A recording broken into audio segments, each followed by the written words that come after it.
Welcome to Penrose Learning, where we make understanding easy. In this video, I will show you how to change the oil on a Mini Cooper S using an easy method. First, gather your essential tools: a wrench, an oil filter removal tool, and a suitable drain pan. You'll also need fresh engine oil and a new oil filter. Remember to always use jack stands for safety when lifting your vehicle. Once your Mini Cooper S is safely elevated, place a drain pan beneath the oil pan.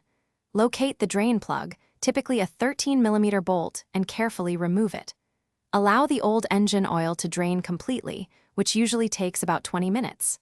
After draining, replace the drain plug with a new crush washer and tighten it to 25 Nm or 4 foot-pounds. Next, locate the oil filter housing, often requiring a 32mm or 1 1/4 inch socket. Carefully unscrew and remove the housing, then discard the old filter element. Install a new filter, ensuring the new O-rings are properly seated and lubricated with fresh oil.